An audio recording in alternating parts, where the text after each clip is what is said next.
Temos 6 pessoas, vamos esperar mais um pouquinho. Tudo bem com vocês aí? Sem problemas, professor. Vocês me ouvem ou vocês veem a apresentação? Sim. Perfeito.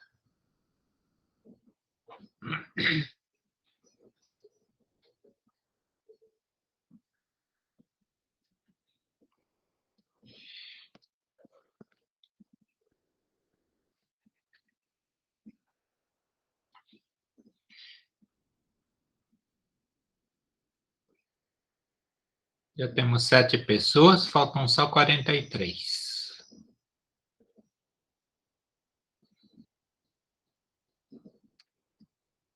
Com muita fé e esperança, professor.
Mais um minuto e a gente começa.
Pronto, temos 13 pessoas.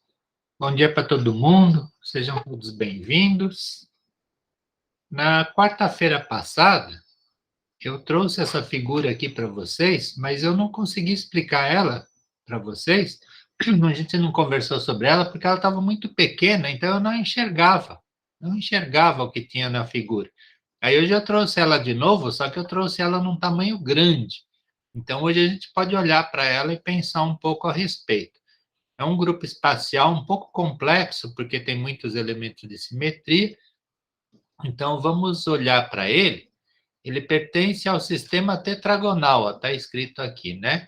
E aqui está o símbolo completo dele. Aqui é o símbolo simplificado, né? E aí, então, quando a gente olha para esse símbolo, a gente começa a ver aqui, ó, uma célula primitiva, né? O que se repete nos vértices não vai se repetir no centro. Aí a gente vê, olha, o primeiro dígito é o que está em C. C. E aqui está na orientação normal, olha. A1 para cá, A2 para cá, porque no sistema tetragonal é assim, né? Nós temos A1, temos A2 e temos o C saindo aqui da figura, perpendicular à figura. Aí, Então, o primeiro dígito diz ó, que tem um eixo 4 comum, né, que a gente já conhece, e perpendicular a ele tem um plano de simetria também do tipo comum que a gente já conhece. Onde que a gente vai achar isso no desenho? Bom, nos limites da célula unitária, olha, tem o eixo 4, né, todos os limites vão ter, obviamente, a mesma coisa, o eixo 4, e perpendicular a ele um plano de simetria. Esse desenho aqui quer dizer exatamente isso, que tem um plano de simetria do tipo comum, né? Perpendicular a esses eixos 4 que estão desenhados aqui. Bom, então o primeiro símbolo está aqui. Aí, no meio desses quadrados que estão aqui, que significam eixo de ordem 4, tem um círculo aqui, ó. O que significa mesmo esse círculo? Vocês se lembram?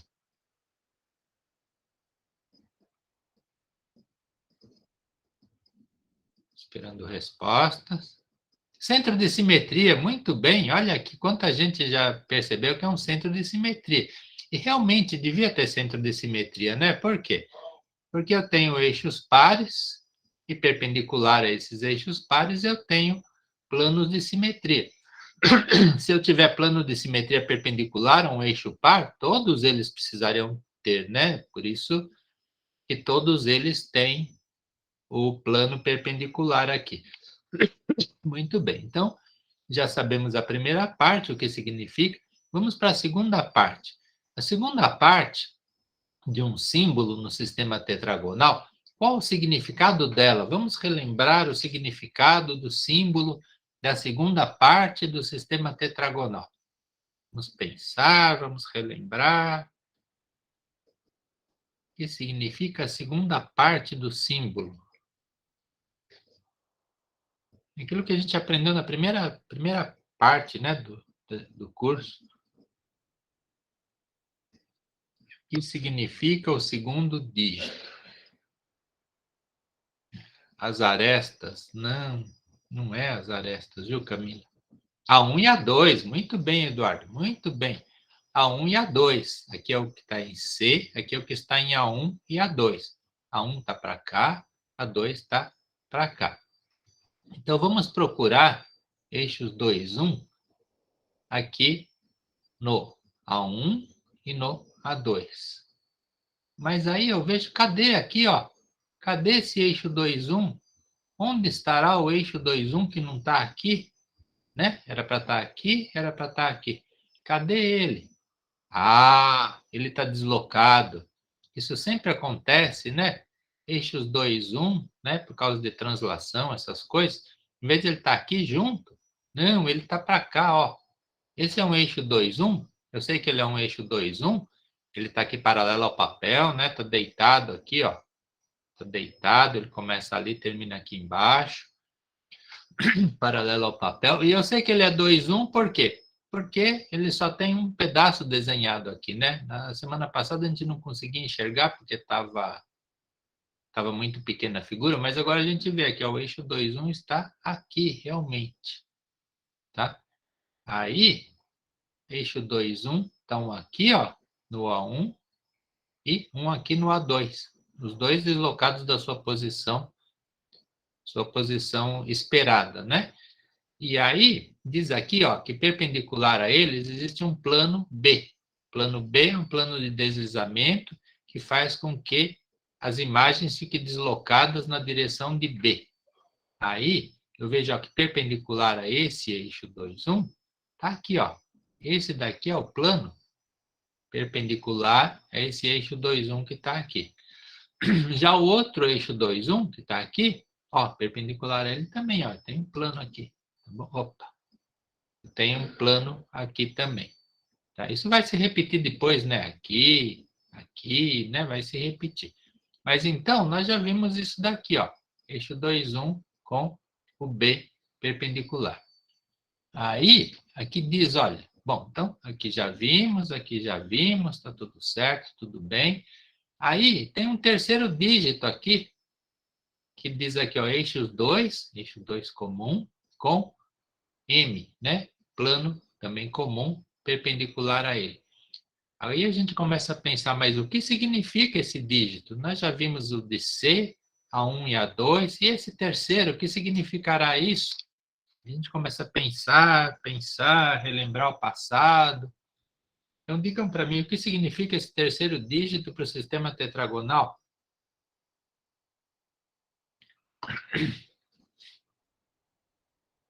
O que significará? Bissetriz, olha, Maria Fernanda e Eduardo já acertaram que é bissetriz. Então, são as bissetrizes de A1 e A2. Olha, se A1 está para cá, A2 está para cá, bissetriz vai ser mais ou menos nessa direção, né? Aí, eu vou procurar, cadê os eixos 2? Então, eu vou imaginar, tá aqui, né? Aí eu olho para o desenho, não, esse não é um eixo 2, esse é um eixo 2, 1. Aí eu vou olhar na outra direção, também é um eixo 2, 1. Eu começo a me desesperar, né? Por que que está o eixo 2, 1 aqui, né? Por quê? Eu estou desesperado, aí eu começo a me acalmar, aí eu vejo, está deslocado, estão aqui os eixos 2, né? Esses são os eixos 2 que estão naquele símbolo, tá? Aí você fala, mas por que que tem esses outros aqui? Esses são consequentes, né? Eles aparecem por causa dessa simetria principal. Você coloca todos esses elementos de simetria, aí você vê que aparecem mais elementos que não estão aqui no símbolo. Então, esses que estão desenhados aqui, esses outros eixos 2, 1, que não são esses do símbolo, né? Esses dois são do símbolo, esses daqui não são do símbolo. Eles apareceram porque, sim, né? Consequência do resto. Então, eles estão aqui, ó, deslocados também. Ó, aqui é os eixos 2, né? Que estão nas bissetrizes. E perpendicular a eles, a gente vai procurar se a gente tem algum plano. Tem mesmo, olha aqui, ó. Um plano perpendicular a esse, né? E outro plano perpendicular a esse daqui, tá? Isso vai se repetir outras vezes, né? Se repete, tá bom? Então, nós conseguimos ver todos esses elementos de simetria que aparecem nos símbolos e vimos que esses e esses daqui estão deslocados da posição esperada. É algo que acontece muito comumente nos grupos espaciais, né? E é difícil da gente visualizar, da gente enxergar isso, precisa olhar com muita atenção e muita paciência sem se desesperar. Aí, quando eu tenho esses elementos de simetria, eu começo a eu coloco, primeiro de tudo, um motivo de repetição, né, numa posição genérica. Eu falo posição genérica porque não pode estar nos vértices, não pode estar no centro, não pode estar junto com nenhum elemento de simetria presente. Então, essa figura é junto dessa, né? Só que aqui estão só os elementos de simetria e aqui estão os motivos de repetição.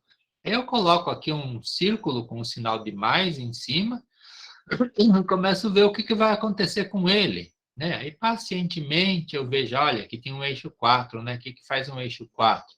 O eixo 4 vai fazer o círculo com mais, por enquanto só tem um círculo com mais. Se repetir 4 vezes, né? A cada 90 graus, aparece um. Então, aparecem 4 aqui círculos com mais. Mas aí eu olho para o meu desenho, eu vejo, olha, por que todos eles estão repartidos no meio, né? E por que metade deles tem o sinal de menos? Por que acontece isso? Expliquem para mim. Expliquem para mim. O mais quer dizer que está para cima da figura, né? Para cima do papel, está saindo aí da tela do computador de vocês. Se tivesse um computador em 3D, vocês iam ver esse círculo saindo para fora, né? Vocês iriam olhar com aqueles óculos 3D e iam ver um círculo com mais saindo para fora. Mas por que eles estão repartidos no meio? Expliquem para mim. E por que metade deles tem uma vírgula? Vamos pensar lentamente. Por que acontece isso?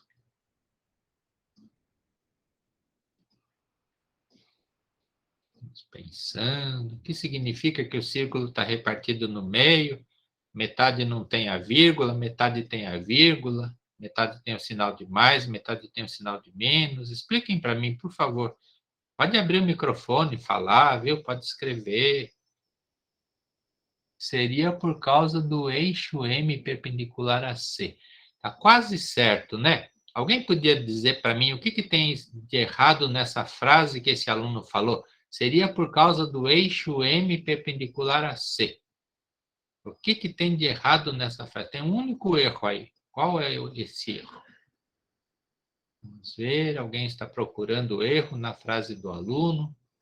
Seria por causa do eixo M perpendicular a C. Qual o erro dessa frase?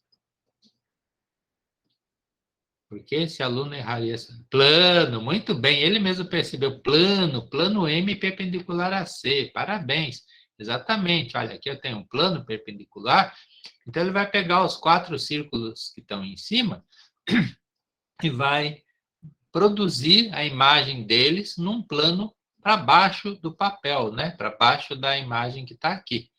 E aí o que está para baixo vai ter a vírgula e o sinal de menos. A vírgula porque é uma imagem, o sinal de menos que está por baixo. A Lívia Veríssimo chegou. Bom dia, Lívia.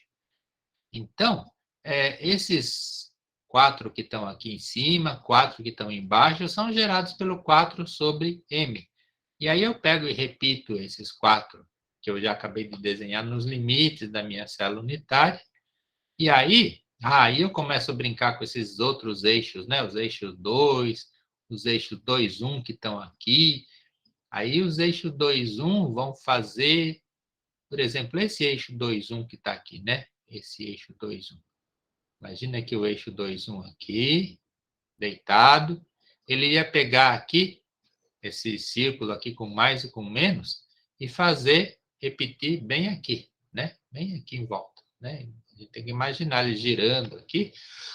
Então, esse iria se repetir aqui. Porém, não se repete aqui. Por que não se repete aqui? Ah, porque é um eixo 2, 1. Ele vai deslocar, né? Vai fazer aparecer embaixo. E aí eu vou brincando, né? Vou passar horas aqui brincando com todos os outros elementos de simetria e vou fazer aparecer.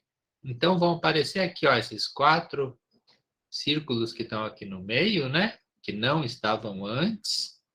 Só que esses 4 que estão aqui no meio, eles não estão no meio da célula unitária. Eles estão aqui nas posições mais e menos, né? Que não são o centro da célula unitária. Portanto, que essa não é uma célula I, é uma célula P, uma célula primitiva. O que está aqui não está no centro da célula. Teria que estar escrito meio, meio, meio, meio, para estar lá no meio. Certo? Então, é assim que a gente lida com essas figuras aqui, com essas representações de grupos espaciais. Tudo isso tem que ser feito muito lentamente, né? Aqui a gente fez alguma coisa, mas não fez tudo, né? Precisaria brincar com todos esses elementos de simetria que estão aqui, para a gente descobrir realmente todos esses círculos que estão aqui. Ok? Então, depois em casa vocês podem se divertir mais com essa figura. Vamos passar então para a imagem seguinte. Sim, quando acabou a aula, a gente estava resolvendo esse exercício aqui, né? O 3A, tinha várias perguntas aí, que dizia que nas representações de grupos espaciais da figura 1, complete os desenhos. Nós já completamos, né? Adicionando a simetria, as posições equivalentes conforme o caso. Essas daqui são representações onde os motivos de repetição estão representados por círculo, né? Essas daqui são figuras daquele livro International Tables e que também tem na internet, né? Vocês podem achar na internet todas essas figuras, todos os 230 grupos espaciais, com todos os detalhes. Aí, essa terceira figura aqui, a figura 3, ela não é mais do tipo 10. Aqui, os motivos de repetição não estão representados por um simples círculo, mas pelo conjunto verdadeiro de átomos que vão aparecer nessas posições. Isso daqui são os motivos de repetição, né? Estão representados dessa forma. Isso daqui a gente já fez, né? De colocar a primeira parte, né? A gente completou. Aí depois perguntava aqui, ó, por que os exemplos mostrados na figura 1 e 2 correspondem à célula P, enquanto da figura 3 é uma célula I? Bom, aí a gente ficou olhando, né? Isso daqui é primitivo, por quê? Porque isso que está aqui em volta, acho que eu tenho uma imagem maior aqui. Espera aí. Ah, aqui tem uma imagem maior. Ah, não, essa não é daquela. Bom, vamos olhar aqui mesmo. Isso que está aqui em volta não é exatamente o que está aqui. O que está aqui é diferente do que está aqui, então vai ser uma célula primitiva por causa disso. Essa daqui também não tem dúvida nenhuma, porque aqui no meio não tem nada, né? Então, as duas são células primitivas. Agora, esse também está claro que é uma célula do tipo I, né? Aqui, ó, figura 3, uma célula I. Por que que é I? Porque o que está repetindo aqui nos limites da célula unitária está repetindo também aqui no centro. Tá bom? Então, realmente. Aí depois perguntava aqui qual o grupo espacial da figura 3. Vamos ver aqui, acho que eu trouxe essa figura 3 em tamanho maior. Essa nós já olhamos bastante. Aqui está a figura 3 em tamanho maior, mas ela saiu sem foco. Aqui está ela representada um tamanho maior e com foco. E aí a gente começa a olhar. Bom, eu perguntava, é hemimorfita esse mineral, né? Um silicato de zinco. Essa figura nós também já vimos. E aqui tem todos os elementos que estão no mineral, o zinco aqui, né? O zinco, por exemplo, olha, aqui tem H2O, ou seja, um oxigênio com 2 hidrogênios grudados. Aqui um OH, ou seja, um oxigênio com hidrogênio grudado. Isso é tudo sólido, viu? Que não é líquido, né? É só um oxigênio e 2 hidrogênios acoplados. Aí, se a gente começar a olhar todas esses átomos que estão aqui, procurar elementos de simetria, a gente vai reparar o seguinte. Olha, aqui tem H2O na posição 44. O que são esses números mesmo? Vamos relembrar o que são esses números que aparecem. 44, 05, 36. O que significam esses números no desenho? Altura? Altura. Muito bem, Camila. Altura. Altura da célula, dentro da célula unitária, né? Eu não preciso colocar os outros valores, porque os outros valores eu meço aqui, né? Eu sei onde está o A, onde está o B, e aí só a altura que eu precisaria saber. A altura aqui ela está variando de 0 a 100, né? O valor máximo é 100, o mínimo é 0. Alguns números estão negativos, por quê? Porque isso que está em negativo está para baixo dessa célula. Pertence à célula inferior, né? Eu podia também representar o que está acima, né? Com valor acima de 100, mas tudo bem.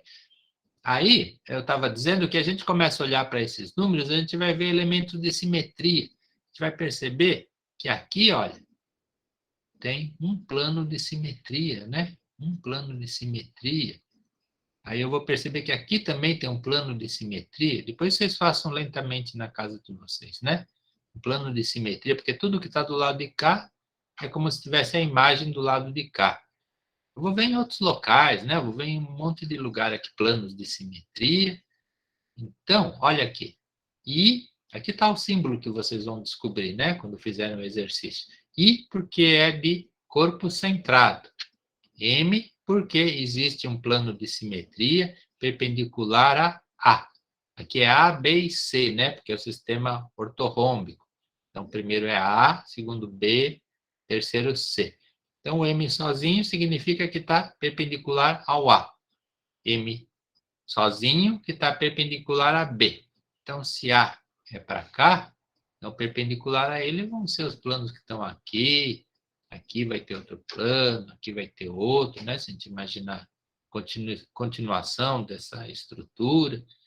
E o outro M aqui, perpendicular ao B. Se o B está aqui, perpendicular a ele, será assim, né? Assim. Então, esses planos aqui são os planos perpendiculares a B. Aí diz aqui que tem eixo 2 também. Eu vou achar eixo 2 nos limites da célula. Aqui não está marcado direito, né? O limite da célula. Vou achar aqui pelo meio também. Olha aqui, ó. Por que eu tenho um eixo 2 aqui? Porque isso daqui, eu vou girar, ele vai aparecer aqui, ó, nessa posição. Né? Claro que eu tenho que olhar com cuidado todas essas coisas. Mas então, esse vai ser o símbolo IMM2. O 2 está em C, que é perpendicular à imagem, né? Está saindo para fora da imagem. E aí, então você pode ir lá no International Tables e achar a figura que representa esse IMM2 e então você vai ver exatamente onde vão aparecer os elementos de simetria. Então, o Pedro Henrique Mansano Fernandes saiu da reunião. Bom, aí tem essa outra pergunta aqui. Para o grupo PCC2, figura 2, dê as coordenadas das posições. Ela entra pelo computador. Dê as coordenadas das posições equivalentes à posição genérica x, y, z e as posições especiais meio, 0z e 00z. Olha, aqui depois tem uma observação, ó, PS, post-scriptum. Posições genéricas não coincidem com nenhum elemento de simetria. Posições especiais coincidem com um ou mais elementos. Então, posição genérica não coincide com nenhum. Ou seja, não pode ser aqui, né? Não pode ser em lugar nenhum onde tem elemento de simetria. Então, uma posição genérica seria essa aqui, ó, o círculo com o mais. Tá? E as posições especiais, elas vão aparecer em cima de algum elemento de simetria. Então, você tem que procurar aqui, ó, meio de A. Aqui é outra vez o ortorrômbico, né? Então, eu vou ter A, B e C. Então, meio de A, meio de B, meio de C. Então, eu tenho que procurar meio, andar meio para cá. O 0 eu não vou andar nada para lá, né? E o Z eu vou andar meio para cima. Eu vou marcar aqui uma posição. Espera só um pouquinho atender o telefone, um minuto só. Alô? Okay. E aí então vocês vão ter, para esse exercício, de localizar onde estão essas posições aqui, ó. Uma posição, outra posição. E aí vocês vão fazer o quê? Vão multiplicar elas segundo os elementos de simetria, né? Aqui os elementos de simetria, né? Eixo 2 e plano C. Plano C são representados por essas linhas pontilhadas. Plano C é aquele que desloca tudo, a imagem de tudo, no sentido de C, ou seja, para cima, né? Para cima do papel, para cima da imagem que está aqui. Então, isso é o que vocês vão ter que fazer. E depois dizer as posições. Bom, dê as coordenadas, olha só, vocês vão falar quanto que vale o x, o y e o z, para tudo isso que está aqui. Imagina o trabalho que vocês vão ter para fazer uma coisa dessas, né? E depois, ainda dizer a coordenada das posições especiais que vocês colocaram aqui. Vê se eu trouxe alguma figura. Não, eu não trouxe nenhuma figura. Isso vocês vão ter de pensar realmente em casa. Depois, se vocês tiverem dúvida, problemas para resolver, vocês procurem a gente, ou procurem o monitor, tá? Para tentar resolver. Se vocês tiverem alguma dificuldade, se vocês fizerem com muito cuidado, vocês vão ver que isso fica fácil, né? E fizerem devagar também, né? Devagar, porque são muitas posições que vocês vão dizer as coordenadas, certo? Então, é assim que se resolve essa parte B, esse exercício B que está aqui. Aí, quando vocês continuarem fazendo a lista, vocês vão chegar na pergunta 4. Pergunta 4. Então, vamos pensar um pouquinho só nela. Talvez para facilitar um pouco na hora de vocês resolverem o exercício. Mas então diz aqui, ó, 4. O diamante, aí tem a fórmula do diamante, né? Só carbono. Cristaliza em condições de altas pressões e temperaturas e apresenta simetria externa 4 sobre M, 3/2 sobre M. E estrutura, ó, aqui é o grupo pontual, né? Classe cristalina, e aqui é o grupo espacial. Então, F, o que quer dizer o F mesmo? O que quer dizer esse F? Eu sempre que pensar, né, quando eu vou fazer o exercício, o que é o F? Pensando. Face centrada, uma célula unitária de face centrada, muito bem. E aí eu começo a olhar, ó, já pus o desenho aqui para vocês, né? Face centrada, olha, no centro dessa face aqui, eu tenho aqui é carbono, né? Todos são carbono, então o motivo de repetição vai ser um carbono, né? Tudo vai ser carbono, carbono. Então, no centro das faces eu vou ter também carbono, além de ter nos limites da célula unitária. Então, sabemos que é uma célula F, e depois tem o símbolo dela. O símbolo 4 sobre D. Olha, aqui mudou. Era M, agora virou D. D é um plano de deslizamento, aquele plano de deslizamento que ocorre numa direção intermediária, né? E também cada um quarto da célula unitária ela vai repetir o motivo de repetição. Então, Esse aqui é o plano D. Ele chama D exatamente porque ele foi descoberto a primeira vez quando se estava estudando a estrutura do diamante. E aí o resto, olha, o resto fica igual, ó, não muda lá dentro, é tudo aquilo que a gente já conheceu. E aqui, ó, em que A0 igual a 3,56 angstroms. O que quer dizer isso? A0 igual a 3,56 angstroms. Expliquem para mim o que quer dizer isso. O que quer dizer isso? A0 igual a 3,56 angstroms.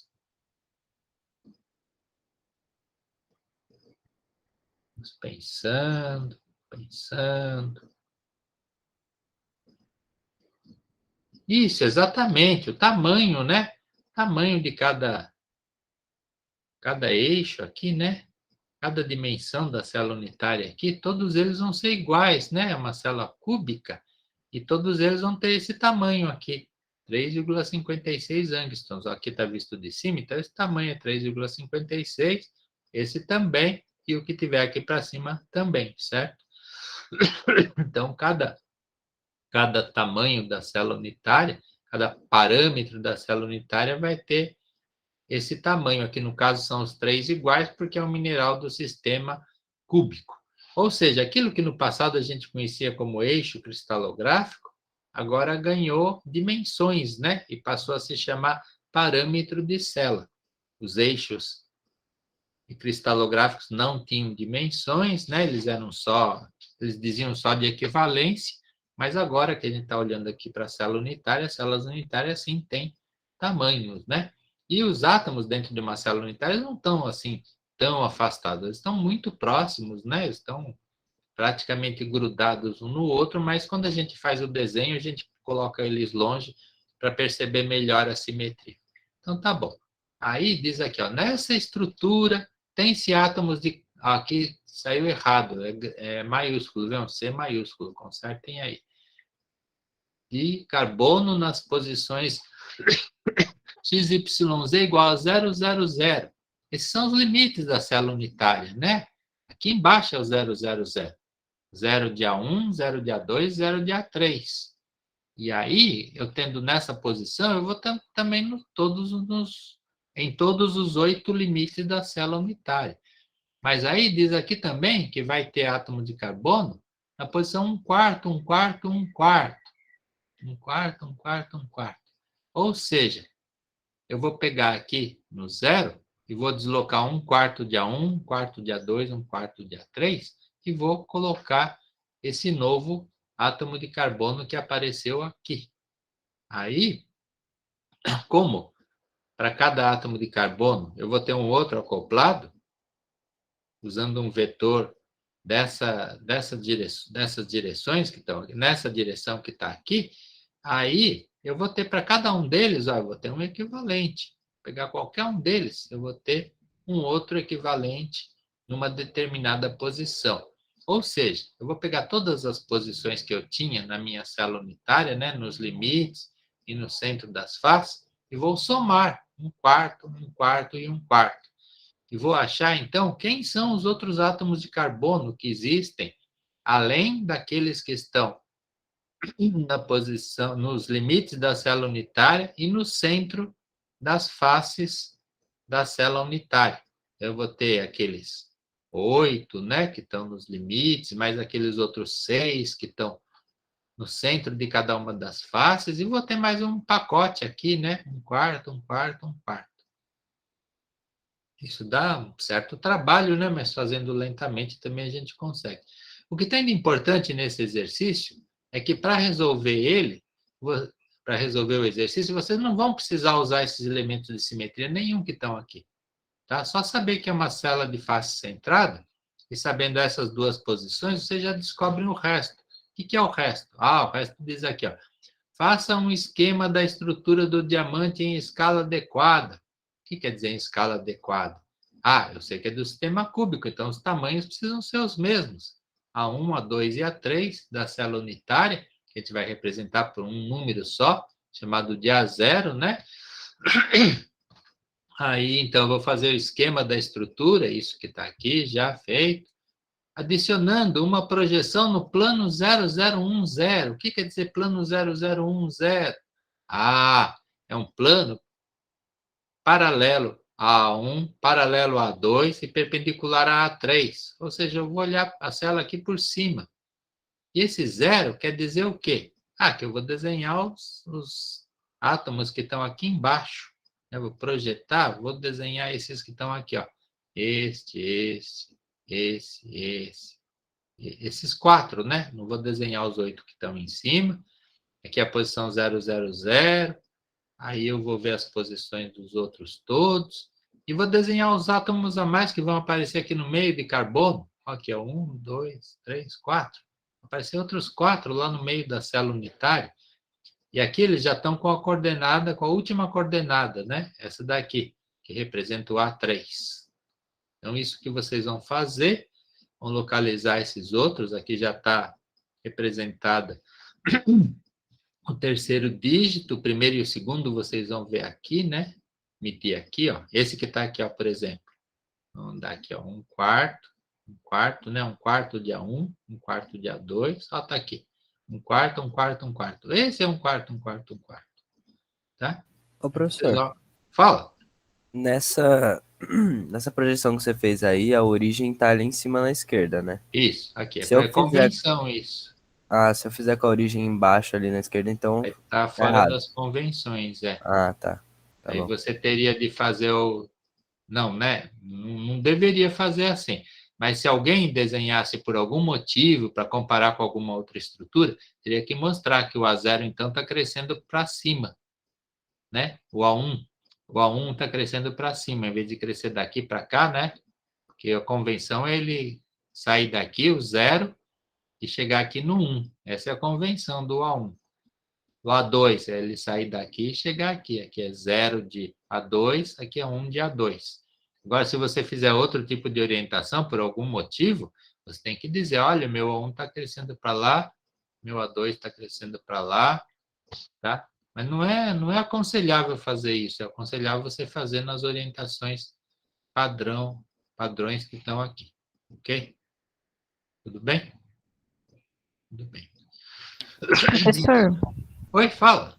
Fala, Camila. o que é esse zero fora do parênteses mesmo? Onde está Esse aqui? 001? Isso. Ah, porque você vai desenhar esses 4 que estão aqui embaixo. Que aqui é o plano onde o A3 é 0.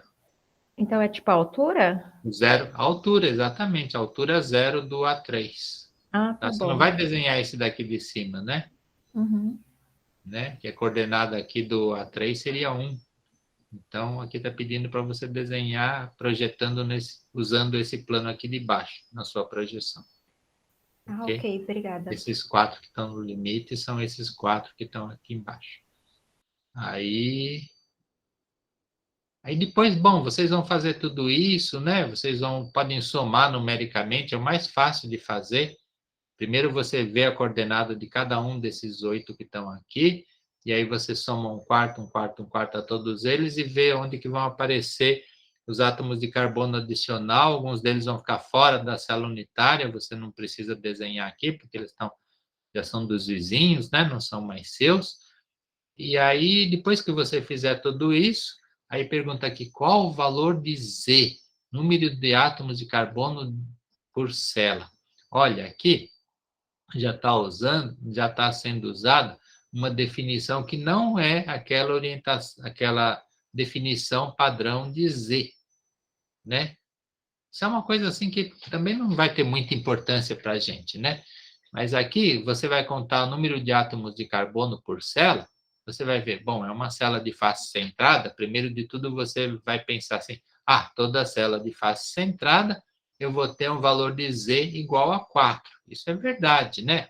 Por quê? Porque esses 8 que estão aqui em volta, né? Só 1/8 de cada um pertence à célula, então, para esses 8 que estão aqui em volta, você teria Z igual a 1. Mas aí você vai pegar esses 6 que estão aqui em volta, metade de cada um deles está dentro da célula unitária, então Z iria ser igual a 4, né? 1 mais 3. Mas aí você vai falar que, olha, tem 8, né? 8 átomos de carbono por célula. Por quê? porque além desses do limite, eu achei que tem 4 aqui totalmente envolvidos, né? Totalmente englobados na célula unitária. Então, eu vou ter 4 mais 4, 8. Meu valor de Z é igual a 8. Mas isso também não é correto, por quê? Porque o meu motivo de repetição não é simplesmente isso que está aqui em volta, mas é isso mais isso, né? Porque está acoplado. A minha fórmula era para ser C2, então, né? C2, e eu vou ter o Z igual a 4, 4 vezes C2, tá? É uma coisa muito complicada e também sem muita importância para a gente, então não se preocupe muito, né? Dizer o número de átomos de carbono é 8, mas o valor de Z, segundo a definição padrão, é 4. Tá? Então, isso que está aqui no parênteses não é exatamente isso que está aqui. Ok? Não se desesperem muito por causa disso, por favor. Tá bom? Aí chegamos nos nossos comerciais, hora dos nossos comerciais. Então, eu vou avisar para vocês que eu tenho uma página no YouTube. Nessa página eu tenho várias coisas, né? Palestras, entrevistas, coisas assim. Mas eu tenho aulas também, aulas de geologia. Olha, aula de cristalografia. Eu tenho 10 aulas de cristalografia aqui, para se vocês quiserem assistir. Só que essas aulas de cristalografia que eu tenho aqui, elas se referem às aulas que eu dei no ano passado, 2020, e são aulas da primeira parte do curso, não são da segunda parte, essa que vocês estão vivenciando no momento. Tá, mas vocês podem se inscrever lá, eu tenho poucos inscritos ainda. Vocês podem se inscrever e podem assistir coisas que estão lá, tem alguma coisa interessante, né? Então, essa propaganda do meu canal do YouTube. Aí a segunda propaganda é que se vocês quiserem, por acaso, se alguém tiver interesse em ler o meu livro mais recente, que é de 2020, vocês podem baixar ele gratuitamente nesse site aqui, a ResearchGate, né? E aí vocês podem baixar ele lá e podem ler. São sobre os minerais tipo do Brasil, os minerais que foram descritos pela primeira vez no Brasil. Em 663 páginas, vocês podem ficar lendo ali, se vocês se interessarem pelo assunto, certo? Então, esses foram os comerciais de hoje. Aí começa um filminho. Então, vamos assistir esse filminho. Vamos ver o que acontece. Vocês decoraram a sequência?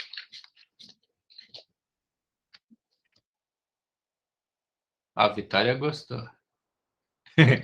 Então, aqui tem um dragão, né? As coisas que ele comeu. Ele está onde? O que estão fazendo dele aqui? O que é esse aparelho aqui? O que é esse aparelho onde estão vendo ele por dentro, né? A barriga dele, os ossos. O que estão fazendo dele? Com ele? Vamos pensando. Raio-X, né? Raio-X. Então, estão vendo o dragão por dentro com raios-X. E quem que descobriu os raios-X? 1895, veja quanto tempo, ele nem tinha nascido ainda. Esse senhor aqui, Röntgen, ou Röntgen, eu não sei como, acho que é Röntgen que fala.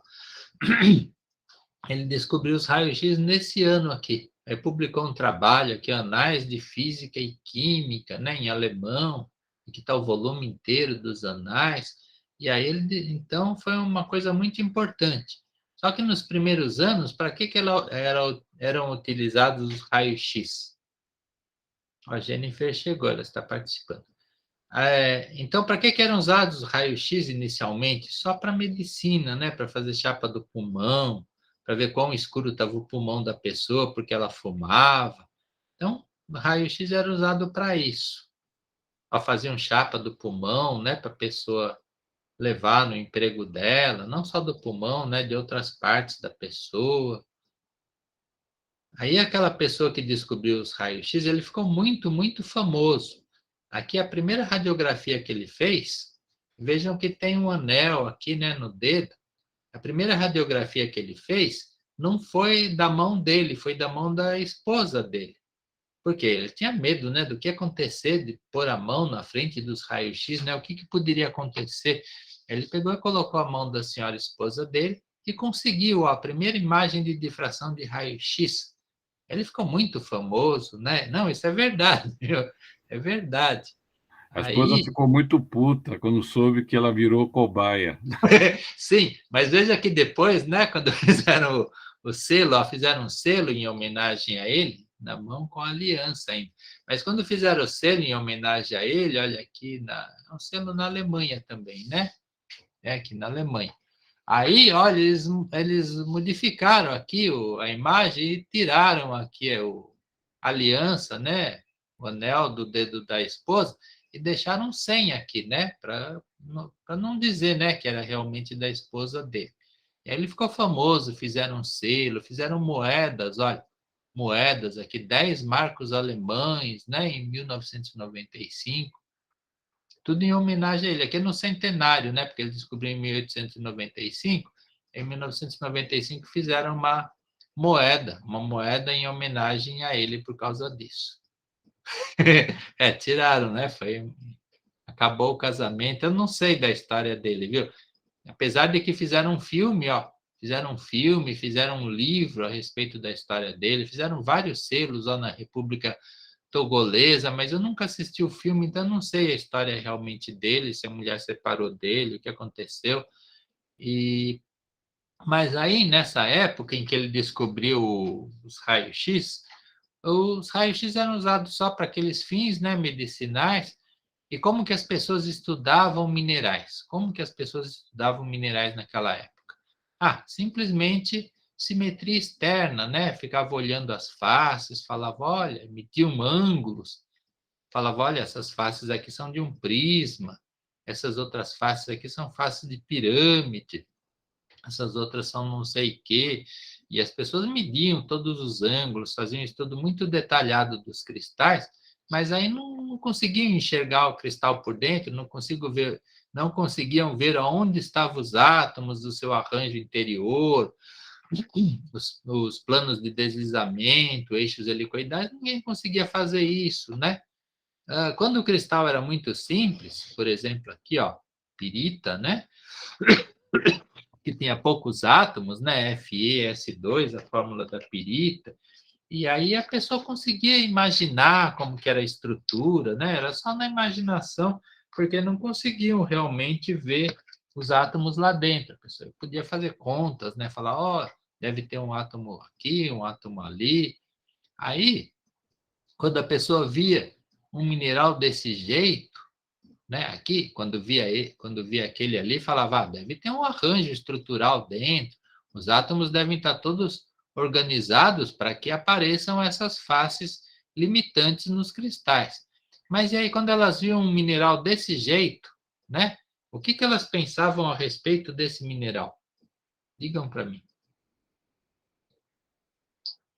Aposto que eu achava que os átomos estavam na maior bagunça, de qualquer jeito. Muito bem, palmas para esse aluno, ou seja, pensavam que esse era um material amorfo, que não tinha uma estrutura cristalina aí. Por quê? Porque as pessoas não viam as faces, falavam, olha, não tem um arranjo interior, né?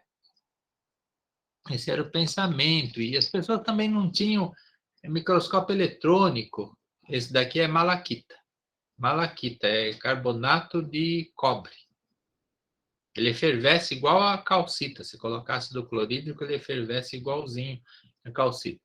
Mas aí, as pessoas não tinham também microscópio tóxico. Não, ele não é tóxico. Se você colocar o ácido e ficar respirando, aí deve fazer mal, né? Mas se você não provocar reação, não tem problema. Não pode comer também, né? Esse mineral era usado para fazer pigmentos para tintas. Eu não sei se ainda usam ele, né? Pigmento para tinta de cor verde. E aí as pessoas também não tinham microscópio eletrônico, porque no microscópio eletrônico de varredura, né, por exemplo, a pessoa amplia e eventualmente ela vê faces de cristais que ela não estava vendo macroscopicamente. Bom, aí foi passando o tempo, as pessoas falavam que só quem tinha visão de raio-x, quem via as coisas por dentro era o super-homem, né, que via através da parede. conseguia ver as cáries nos dentes das pessoas. Então, a gente vai falar agora da difração de raio-x. Esse é o nosso assunto de hoje, né? A gente fez uma pequena introdução, e agora vamos falar disso daqui. O que será isso, difração de raio-x? E essa difração de raio-x, da qual a gente vai falar agora, é uma coisa muito importante para a mineralogia. Por quê? Porque ela vai servir para a gente identificar minerais, né? Minerais, não só minerais, mas qualquer substância que tenha estrutura cristalina. E vai servir também para determinar a posição de cada átomo dentro da estrutura. Olha só, para que serve a difração de raio-x, né? Aquilo que a gente andou vendo nas aulas anteriores e também nesses exercícios da lista 2 que vocês vão fazer, né? Dizer a posição de cada átomo. Como que a pessoa sabe essas coisas? Ah, com os raios-x, mas os raios-x usados de uma maneira especial, que não é aquela maneira que se usa para fazer chapa de pulmão, né? Para ver os ossos da pessoa. É outra maneira, outro modo de usar os raios-x. Então, aqui eu trouxe essa amostra de mineral aqui, ó. Aqui está ampliado, né? 2 milímetros essa escala aqui. Então, quer dizer que um pedaço desse tamanho vale 2 milímetros.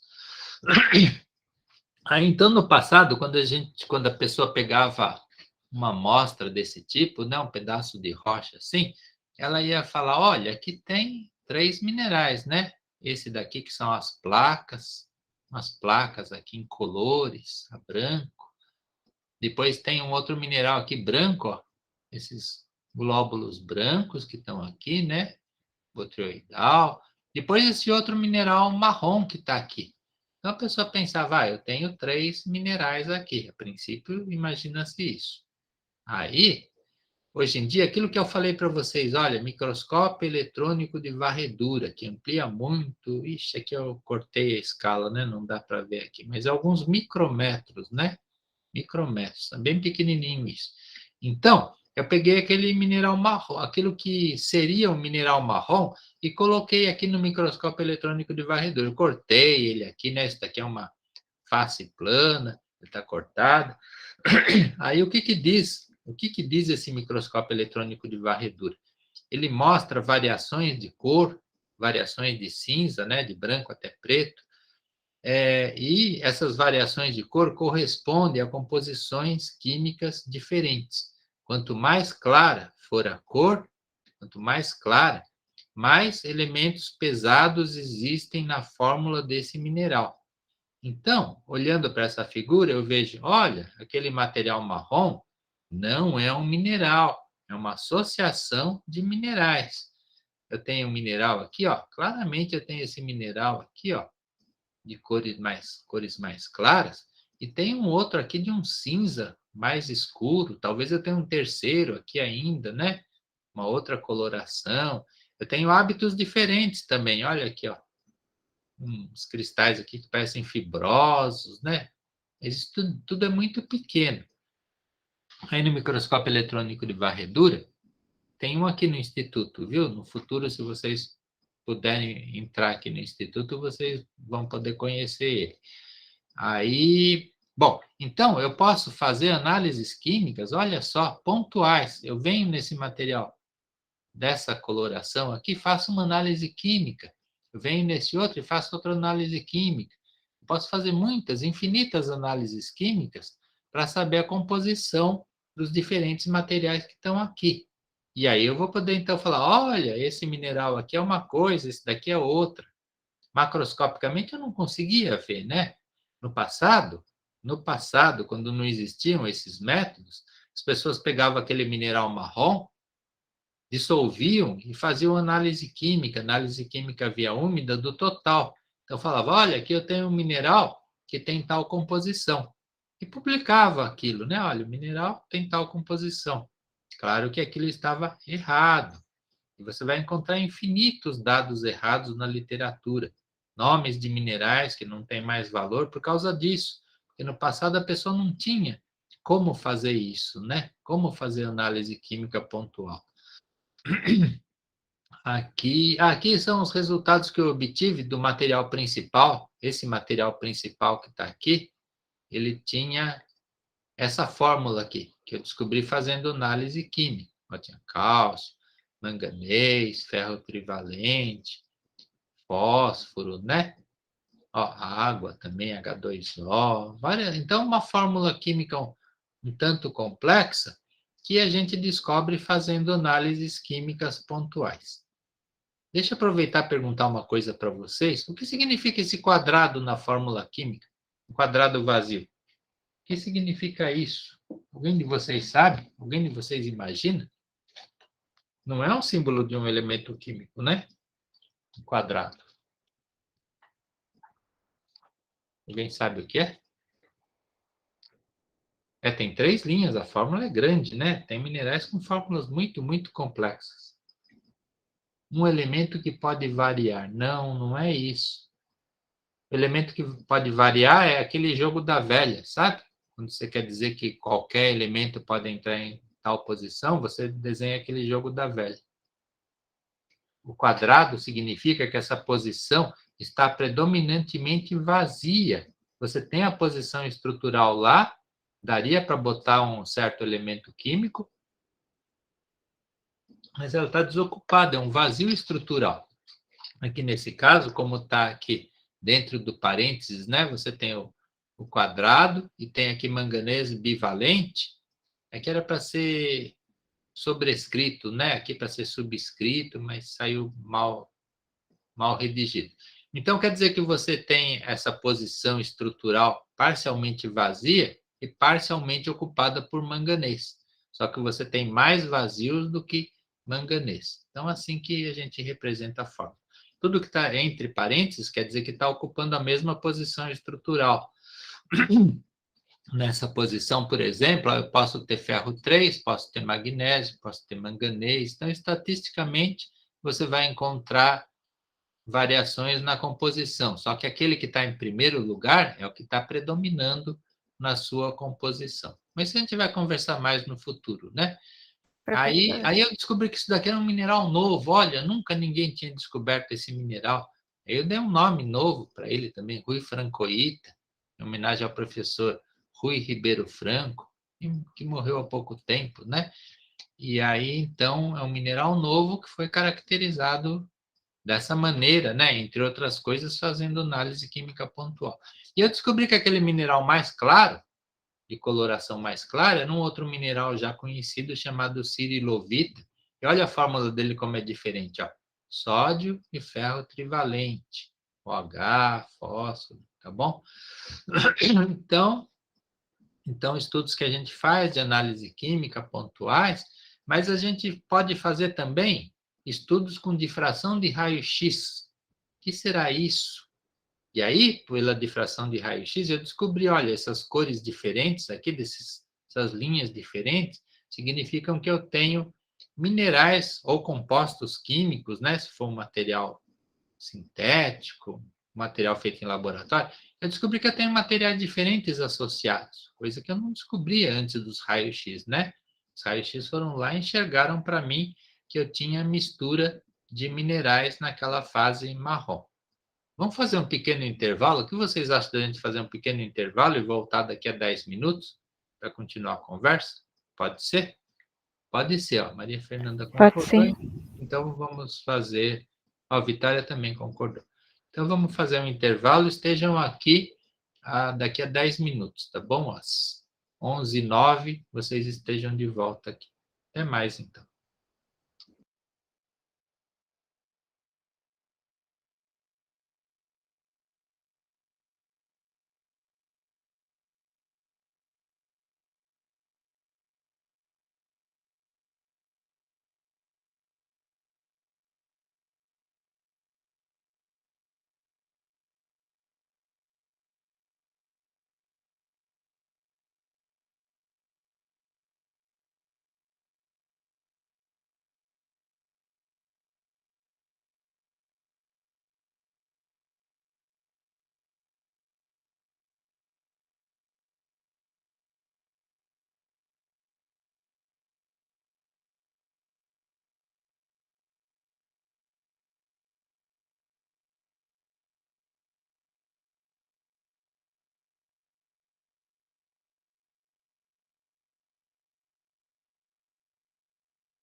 Oi? Tem alguém aí? Vocês voltaram? Sim, a Camila voltou. Então vamos continuar nossa aula. A Karina também voltou. Maria Fernanda também voltou. Vitória também, todos voltaram. Então, já que estamos aqui, vamos continuar falando sobre raio-x, que é o assunto de hoje. A gente vai falar muito, muito sobre eles, porque eles vão ser muito importantes para a gente, né? Eu estava mostrando aqui que a gente pode obter gráficos desse tipo de difração de raio-x. Que será isso, né? De difração de raio-x, onde a gente identifica minerais, né?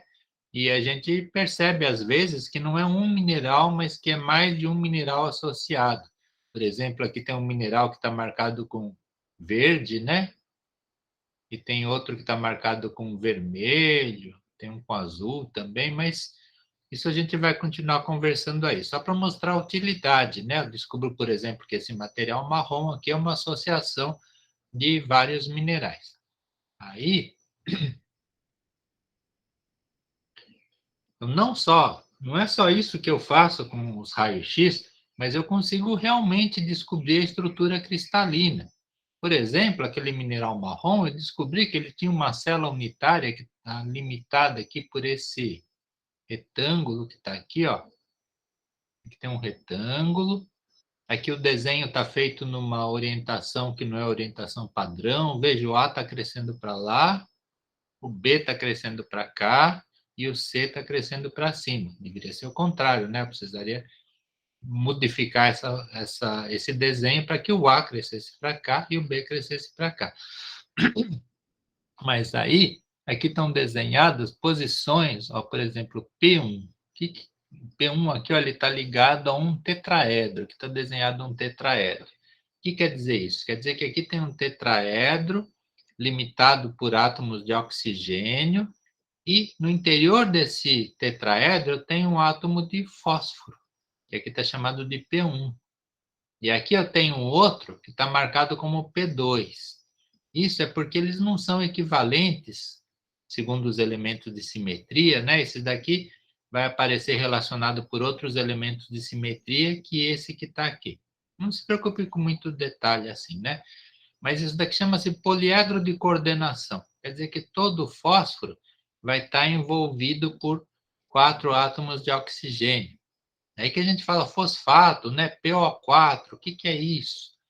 É um grupo aniônico, né? Grupo aniônico PO4, ou seja, você tem um cátion fósforo envolvido por 4 ânions oxigênio, e esse agrupamento todo vai funcionar como se fosse um único ânion. As ligações aqui dentro são ligações muito fortes, ligações covalentes. Um átomo de fósforo envolvido por 4 átomos de oxigênio vai se comportar como um único ânion, né? Eu vou falar que é um grupo aniônico fosfato. Quando o mineral se desfizer, quando for dissolvido, coisa assim, vai ser muito mais difícil quebrar as ligações aqui dentro do que as outras ligações que estão para fora. As ligações que estão para fora vão ser ligações predominantemente iônicas, né? Ligações mais fracas do que as ligações covalentes que vão estar aqui dentro. Mas aí eu vou descobrindo essas coisas com os raios-x. Olha só, os raios-x vão permitir eu descobrir a posição de cada átomo dentro da estrutura. Por exemplo, aqui tem o átomo de berílio, tem o átomo de cálcio. Aqui nessas duas posições eu tenho aqui oxigênio com 2 hidrogênios acoplados, né? Ou seja, H2O. Aí eu vou achar elementos de simetria também, né? Eu vou ver onde tem planos de simetria, onde tem os eixos, tudo isso usando estudos de difração de raio-x. Olha só. E quando começou isso? A gente viu lá que em 1895, o Röntgen descobriu os raios-x, e aí, a partir daquela data, era usado simplesmente com fins medicinais, de ver os ossos das pessoas. Aí, quando chegou em 1912, esse senhor aqui, von von Laue. Ele estava dando aula de ótica para os alunos dele. Os alunos dele estão aqui na frente dele, né? Na frente dele, estão todos com microscópio, olhando minerais no microscópio, vendo a passagem da luz. Estão vendo a passagem da luz no microscópio. Aí, de repente, nesse ano de 1912, um aluno perguntou para ele a respeito da passagem da luz pelos minerais, né, que serviam para estudar no microscópio, identificar minerais. Ele estava escrevendo aqui umas fórmulas explicando isso. Aí um aluno fez uma pergunta para ele. Aí ele ficou parado aqui um tempão, pensando, né, e chegou a uma conclusão muito importante. Ele estava pensando no comprimento da onda, né, das ondas da luz passando através dos minerais, como que a luz era desviada pelos minerais. E aí, naquela época, as pessoas pensavam, olha, os raios-x, eles têm um comprimento de onda muito pequeno, então nada vai conseguir fazer com que os raios-x desviem a sua posição original, né? Eles atravessam qualquer coisa, né? Por isso que eu consigo ver os ossos da pessoa. E eram ideias que as pessoas tinham. Eu não vou conseguir desviar os raios-x, porque eles têm um comprimento de onda muito pequeno, e para desviar o comprimento de onda, eu preciso que ele passe através de dois materiais que têm mais ou menos a mesma distância que o comprimento de onda, né? Ele começou a fazer aqueles raciocínios físicos assim.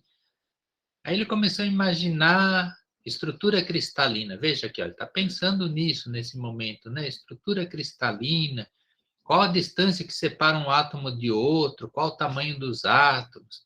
Ele ficou lá um tempão, assim, pensando, tanto que deu para tirar uma foto, né? No passado, a pessoa tinha que ficar muito tempo parada para conseguir tirar uma foto dela. Era diferente o sistema, né, de tirar foto. Não tinha telefone celular, né, que a gente aperta e instantaneamente sai uma foto. Demorava para tirar a foto. Aí ele pensou o seguinte, olha, o comprimento de onda dos raios-x é mais ou menos da ordem de grandeza que a distância que separa um átomo de outro dentro de uma estrutura cristalina. O que se imaginava isso, né? Ele pensou, então, quando eu pegar os raios-x e fazer o raio-x atravessar um mineral ou qualquer composto cristalino, eu vou conseguir desviar o raio-x do seu caminho, né? Eu vou conseguir fazer desviar ele do caminho dele, e aí esse desvio vai ser equivalente à estrutura cristalina que está lá dentro, a maneira com que os átomos estão distribuídos. Veja o raciocínio que ele fez, que importante isso, né? Esse aqui é o resumo do raciocínio que ele fez, que é o raciocínio de interferência. As ondas produzem efeitos de interferência quando difundidas por objetos separados a distâncias equivalentes ao comprimento de onda. Então, ele pensou, o comprimento de onda de raio-x é mais ou menos a distância que separa os átomos dentro de um composto cristalino. Isso foi algo revolucionário, né? Porque a partir daí ele começou a fazer experimentos. Primeiro ele viu aqui, né, qual era o comprimento, os raios-x, comparou com o comprimento da luz, de rádio, coisas assim. Aí ele começou a fazer experimentos. Ele falou, eu vou pegar um cristal, né, um cristal único, e vou fazer o raio-x atravessar ele, aí o raio-x vai desviar do seu trajeto, e aí eu vou conseguir ver marcas, né, do raio-x, dizendo, olha, aqui tem uma simetria tal, tem um átomo tal. Ele começou a imaginar isso. Só que aí, ele, para fazer o experimento dele, ele pegou cristais de calcantita. Calcantita é um sulfato de cobre hidratado do sistema triclínico. Ele falou, vou ver os elementos de simetria que tem aqui. E aí o experimento dele não funcionou, não foi legal, ele não conseguiu ver elementos de simetria. Aí eu pergunto para você, por quê? Para vocês, Por que ele não conseguiu ver elementos de simetria nesse mineral? Expliquem para mim. Vocês estão pensando, daqui a pouco vocês vão. Porque triclínico não tem, muito bem. Muito bem, os compostos triclínicos, né? Vamos aplaudir esse aluno, Eduardo Shinzu Ikihara, que aliás já se inscreveu no meu canal do YouTube, viu? Vocês também podem seguir o exemplo dele e também se inscrever no meu canal do YouTube. Então, ele não conseguiu ver elementos de simetria, porque compostos desse sistema tem no máximo um centro de simetria. Então, o desenho dele saiu todo sem simetria. Aí ele ficou um pouco desanimado, mas aí ele falou: vou pegar minerais cúbicos. Ele pegou cristais cúbicos, aí funcionou perfeitamente, né? Funcionou perfeitamente, ele pegou lá um tubo de raio-x, aí fez atravessar o composto dele lá, o mineral, aí ele viu reflexos disso, né? Ele colocou um anteparo que ficou marcado pelos raios-x, aí ele conseguiu ver elementos de simetria, que era exatamente aquilo que ele imaginava que ele fosse encontrar lá no composto dele. Aí isso foi uma grande, grande descoberta, né? E o que ele fez, então? O que ele fez? Ele foi lá e pegou o carro dele, né? Que é o automóvel dele, e foi receber o prêmio Nobel. Ele ganhou o prêmio Nobel por causa disso, né? Pela descoberta que os raios-x, sim, poderiam ser desviados da sua trajetória original, e isso iria permitir estudar estruturas cristalinas, né? Então, foi algo muito, muito importante. No ano de 1912, aí também ele ficou muito famoso, né? Tanto assim que na República Democrática do Congo, na Suécia, na Alemanha, antiga Alemanha, né? Alemanha Ocidental, e também na antiga Alemanha Oriental, fizeram selos em homenagem a ele, né? Fizeram selo porque foi algo de muito importante. Olha aqui com mineral desenhado, ele ganhou o Prêmio Nobel de Física em 1914, por causa daquela descoberta dele. Então, vamos falar um pouco sobre os raios-x, já que ele é tão importante para estudos de compostos cristalinos, entre eles os minerais. Onde que são produzidos os raios-x que são utilizados nos experimentos de difração de raio-x? Eles são produzidos dentro de tubos hermeticamente fechados, né? E esses tubos têm uma plaquinha de metal, a gente pode usar diferentes tipos de metal em tubos diferentes, e aí utiliza-se uma diferença de potencial, né, de 20 a 50 kV, isso aqui também é tudo variável, né? E aí é gerada uma corrente de elétrons, a gente não precisa saber em detalhes, né? Mas é gerada uma corrente de elétrons que se choca com a placa metálica. Isso daqui é resfriado por água, né? Porque é gerado muito, muito calor. Atualmente, acho que tem alguns equipamentos que são diferentes, né? Funcionam diferentes, mas tudo bem. Então, um feixe de elétrons se choca contra essa placa e são gerados, então, os raios-x. Os raios-x vão sair do tubo por uma janela, a janela de berílio, aquele elemento químico Be, né? Não o mineral. O mineral é berilo, né? Um silicato de berílio. Então, a janela é feita de berílio, e aí os raios-x escapam daqui, e aí esses raios-x é que vão ser utilizados para os experimentos. Os tipos de metal que são utilizados, né? O tipo de plaquinha: molibdênio, cobre, níquel, cobalto e ferro. Utilizando diferentes metais, os raios-x que saem daqui têm comprimento de onda diferentes. Então, alguns são mais apropriados para um certo experimento, outros para outro. E aí, aqui é um outro esquema que eu mostrei, mostrando aqui, ó, feixe de elétrons atingindo a placa de metal e os raios-x saindo para fora. Aqui também está a mesma coisa. E aí, só que os raios-x eles se comportam diferente do que a luz, né? Aquela luz que as pessoas usam no microscópio, que as pessoas usam no espelho para se ver, né? Por quê? Porque os raios-x eles não se refletem em qualquer qualquer plano, né? Eles vão se refletir só em determinados comprimentos, determinadas posições, né? Então, aqui está explicando isso. Também não se preocupem muito com isso, né? Só para dizer que os raios-x eles não se comportam exatamente como a luz. Precisa ter uma soma, né, de comprimentos, coisas assim do tipo. Aí, essa pessoa aqui, ó, Bragg, que aliás não era só um, tinha ele e o filho dele. O filho dele não aparece aqui porque era o filho que estava tirando a fotografia dele. Então, ele e o filho dele, né, Bragg, eles fizeram lá, montaram também um tubo de raio-x e começaram a fazer experimentos para estudar como é que você vai fazer os cálculos, né? Como é que vão ser as fórmulas que eu vou usar para utilizar os raios-x. Aqui está ele, o filho dele, essa aqui foi a esposa dele que tirou a foto, né? Para aparecerem os dois na fotografia.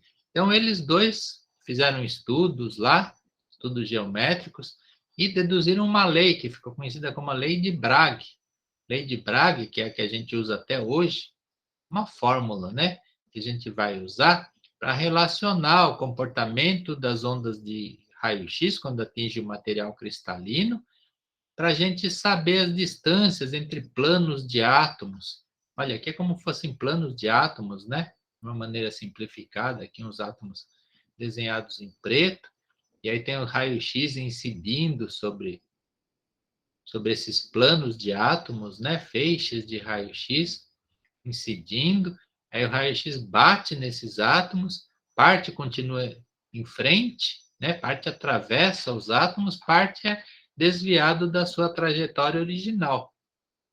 E aí, os raios-x, quando atingem e quando eles continuam com o mesmo comprimento de onda que eles chegaram, eles vão permitir a gente saber essas distâncias entre átomos. Aqui como se fosse distância.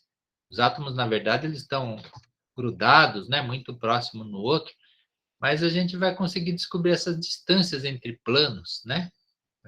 Vai saber, isso daqui se chama distância interplanar D. E aí, bom, depois a gente vai falar sobre, isso é a difração de raio-x, quando eles se chocam contra os átomos e continuam a nova trajetória de acordo com o mesmo comprimento de onda original, do metal que existia na plaquinha, né, do tubo. Então, isso é a difração de raio-x, ele vem e volta, e aí, através desses ângulos que acontecem aqui está aqui, ó, D, distância, 2D vezes seno de θ igual a n lambda. Θ é esse ângulo que está marcado aqui, ó, esse ângulo que está marcado na figura, e isso daqui é uma dedução simplesmente geométrica, né, que eles fizeram, n lambda. Lambda é o comprimento de onda do raio-x, comprimento de onda dos raios que chegaram aqui. Esse comprimento é característico do tubo, característico, aliás, do metal que se usa no tubo. Então, você coloca na fórmula o comprimento de onda, você vai medir esse ângulo aqui, né, o ângulo, e você vai descobrir distâncias entre planos dentro da estrutura cristalina. Isso parece um pouco complicado, né? Mas aí a gente vai... e eles ficaram também muito famosos, né? E também ganharam o prêmio Nobel no ano seguinte, ó, 1915. O pai e o filho ganharam esse prêmio Nobel, fizeram um selo na Suécia em homenagem a eles. E aí, na Ilha de Man também fizeram um selo em homenagem, aqui um deles, né? E aqui o desenho da estrutura cristalina, o tubo de raio-x, tudo em homenagem a eles por causa dessa... Aqui é do Reino Unido, né? O selo do Reino... a Ilha de Man pertencia ao Reino Unido. E aí, então, eles ficaram também famosos. Depois aqui tem uma outra foto de um dos Bragg junto com Pauling, Linus Pauling. Vocês já ouviram falar do Linus Pauling? Um químico, né, muito famoso, que também estudava estruturas cristalinas. Ele morreu há pouco tempo. Então, vejam a alegria deles, né? Fazendo modelos, né? Modelos em 3D de estrutura cristalina. E a gente pode fazer esses estudos, e a gente faz esses estudos não só de minerais, né? Mas de qualquer composto, né? Qualquer composto cristalino, tecnologicamente importante. Aqui uma outra foto. Vejam só, o Bragg, o Lauer, de que já falamos, e esse Van Cushing aqui. Esse Van Cushing aqui, que também era um pesquisador, né? E aí, veja, o que eles estão usando? O que eles estão usando para estudar a difração de raio-x? O que é isso que está aqui em cima?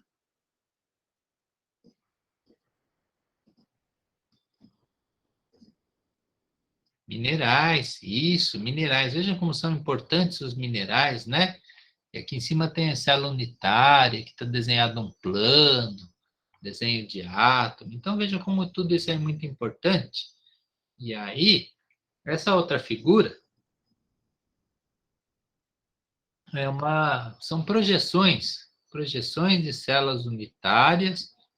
Aqui tem o tamanho, ó, A, B. Aqui é uma célula unitária, né? Está um retículo, várias células unitárias grudadas, né? Formando um retículo cristalino. E aí, está desenhado um plano, olha. Um plano, é a projeção de um plano, né? Porque não tem as 3 dimensões. Projeção de um plano que está interceptando uma unidade do A, uma unidade do B. Então, aqui é a projeção do plano, e esse plano é paralelo ao C, né, que está aqui vertical. Aí, esse plano, ele vai se chamar 1, 1, 0.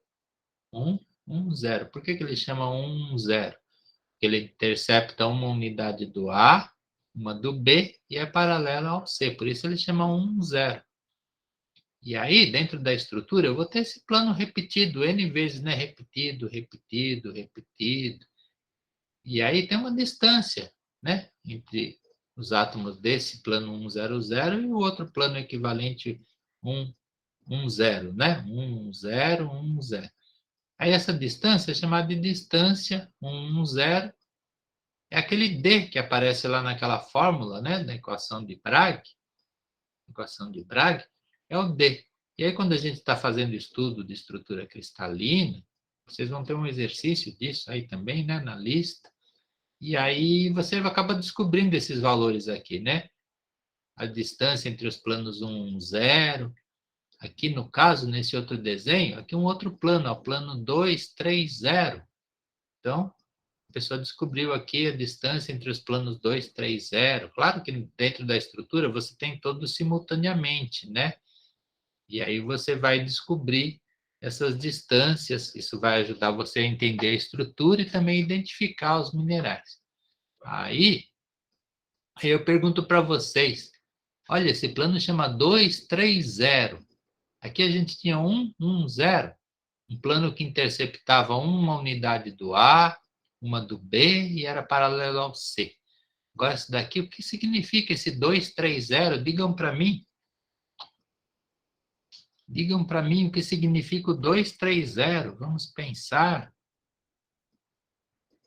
Pensar. O que significa o 230? Vamos comer uma bolacha enquanto isso.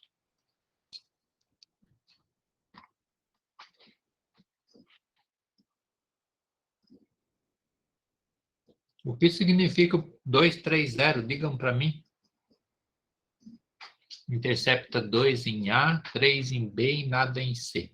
Olhem para a figura e vejam se isso que falou a Maria Fernanda é verdade.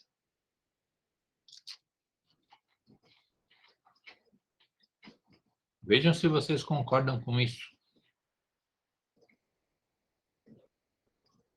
Digam aí se concordam. Se não concordam, por que não concordam?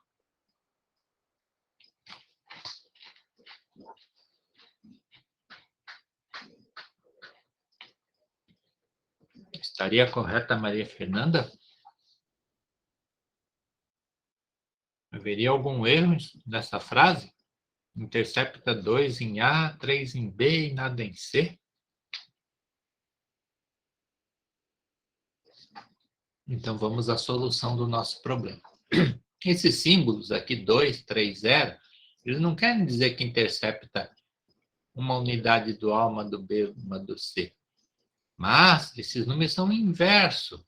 Quando está o 2, significa que está interceptando meio dessa unidade aqui, no caso A. Quando está o 3, está interceptando 1/3 da unidade. 1/3 da unidade. Vejam que interessante que são esses símbolos, né? Aliás, vocês já fizeram um exercício assim, não? Não me lembro, mas eu acho que tinha um exercício na primeira parte que tratava disso. Mas tudo bem. Então, esses dígitos aqui, né? Eles querem dizer o inverso, 1/2 e 1/3. Que é o que está marcado aqui, ó, A0/2, B0/3. Então, o plano 230 é aquele que intercepta meia unidade do A0, meia unidade do B0, não, 1/3, né? 1/3 da unidade do B0 e é paralelo ao C. Certo? Tudo bem? Aqui a gente não percebia, mas também é o inverso, né? 1/1, 1/1.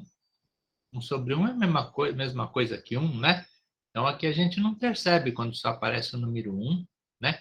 Ou quando aparece o número 0, que quer dizer que é paralelo. Ok? Alguma dúvida, alguma pergunta? Então, vamos ver aqui o seguinte. Aqui tem a distância entre os planos 220. 220. O que quer dizer esse plano? Ele está interceptando quantas unidades do A, do B e do C? Digam para mim. Vamos pensando, daqui a pouco a gente vai responder. Esse plano, ele intercepta quantas unidades do A, do B e do C?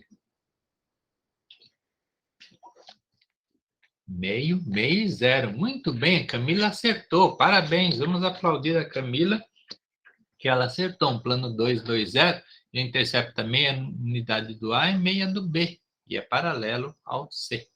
Ok?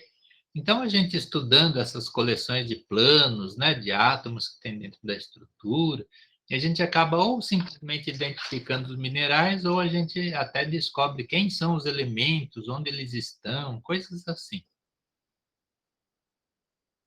Isso aqui era para mostrar os nomes de planos, né? Plano 100, que intercepta uma unidade.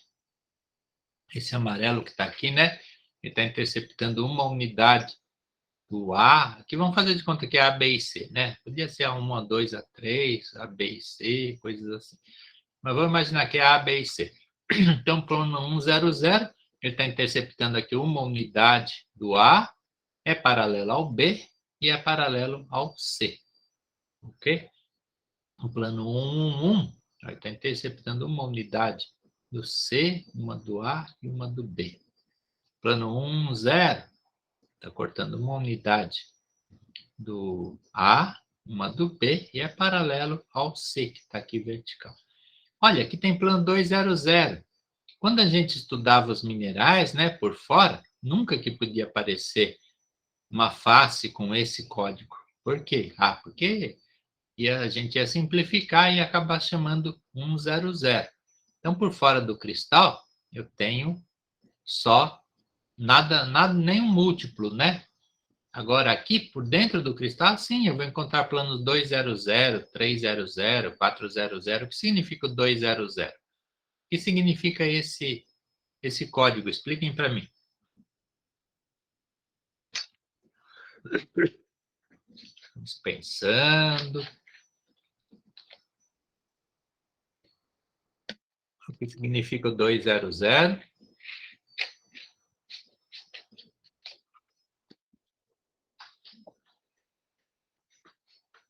Não sabemos. Corta meio de A e S. Meio de A. E não corta B nem C. Muito bem, palmas para a Camila que acertou. Olha aqui, a Maria Fernanda também falou a mesma coisa, corta meio de A. Parabéns, muito bem. Então, plano 200 é isso, se fosse 300, ia estar interceptando 1/3 e assim por diante. E na difração de raio-x, quando eu fizer os experimentos, a gente vai acabar descobrindo planos desse tipo. Aí eu trouxe umas fotos aqui para ilustrar, né? Como vocês não podem... Quando a gente tem aula presencial, aí a gente vai até o laboratório que a gente tem aqui de difração de raio-x e a gente vê os objetos que estão lá, os equipamentos, alguns novos, alguns antigos, que são usados para esses experimentos. Aí, como a gente não pode fazer isso agora, então eu trouxe algumas fotografias para vocês. Esse daqui é um tipo de câmera chamada de Bayescher, né? Em homenagem às pessoas que criaram esse tipo de câmera, onde se fazem análise de difração de raio-x. Então, como que se faz aqui, ó? Essa daqui é uma câmera, ela tem uma tampa, né? Fecha ela aqui durante o experimento, aqui está aberto para a gente ver como é o interior. E aqui no centro fica uma ponta assim desse tipo, onde a pessoa gruda um pedaço do mineral, um grãozinho, né? Ou um cristal. E aí essa câmera ela é fechada. Aqui em volta é colocado um filme que vai ser impresso, que vai deixar as marcas do raio-x, né? Esse daqui já se usa pouco, esse experimento hoje em dia não se faz muito, né? Porque tem outros equipamentos mais simples e mais poderosos também. Aí então se coloca um filme aqui em volta, daqui a pouco a gente vai ver como que é isso. Aí tem 2 buracos, por um dos buracos entra o raio-x. Então isso daqui é acoplado num tubo de raio-x, aí o raio-x entra aqui, é colimado, tem um colimador, e o raio-x vai atingir o mineral ou qualquer composto cristalino que está aqui no meio, e aí na hora que ele atingir, ele vai mudar a sua trajetória e vai se chocar contra o filme que está aqui em volta e vai imprimir o filme, né? E aí eu trouxe outras figuras. Aqui é um gerador, né? Aqui tem um tubo de raio-x aqui no meio. Não ficou muito boa essa foto. É que tem câmeras iguais ou parecidas com aquela lá. E aí desse tubo de raio-x ele tem 4 janelas e aí sai raio-x pelas 4 janelas, que vai permitir fazer 4 experimentos simultaneamente nesse equipamento, que é um equipamento antigo. Aqui para ver melhor, né? Então, coloca-se um filme aqui na parede, aí o raio-x atinge o material que está aqui dentro, né? Vamos supor que seja um mineral que a gente está querendo estudar, e aí o raio-x vai formar cones aqui, né? Cones de difração, ele vai desviar da sua trajetória, vai atingir o filme que está aqui, depois esse filme é revelado e a pessoa vai ver linhas. Olha aqui o filme que foi arrancado de lá de dentro, aqui tem cones de difração desenhados, e aí a pessoa vai ver as linhas que apareceram por aqui, e cada linha dessas vai significar um plano de átomos, né? Um daqueles planos que a gente viu nas figuras anteriores. E aí, de acordo com a posição dessas linhas aqui, a pessoa mede, tem uma régua aqui, e aí, de acordo com a posição, com as distâncias que estão aqui, essas distâncias são colocadas naquela equação, né, de Bragg, e aí a pessoa no final acaba descobrindo distâncias entre planos, descobrindo quem é o mineral, descobrindo outras coisas a respeito dele. É que são 2 filmes reais, né? Reais, tem um monte de linhas. Então, essas linhas, elas significam planos dentro da estrutura cristalina. Aí eu pergunto para vocês, por que algumas linhas são fortes, outras linhas são fracas? Digam para mim. Por que algumas dessas linhas, que representam a intersecção dos cones de difração, né, no filme fotográfico, daqueles antigos, né, nossos antepassados usavam para tirar fotografia. Por que algumas dessas linhas seriam fortes? Tem a ver com os elementos do mineral, tem a ver com os elementos do mineral, sim. Mas não só isso, e como tem a ver com os elementos? Por quê? Vamos tentar explicar isso de uma outra maneira. Mas tem a ver com os elementos, claro. Aquela coisa de cor mais clara e escura que você falou. Sim, é assim, ó. Não, aquilo... sei, aquela das fotografias, né, do microscópio eletrônico, é mais ou menos alguma coisa assim também, né? Tem alguma relação, sim, é verdade. Mas agora nós estamos falando aqui desses filmes de difração de raio-x, e essas linhas mais escuras, elas vão representar elas representam planos, né? Planos de átomos. Elas vão representar as mais escuras, ou planos que têm átomos que refletem muito raio-x, né?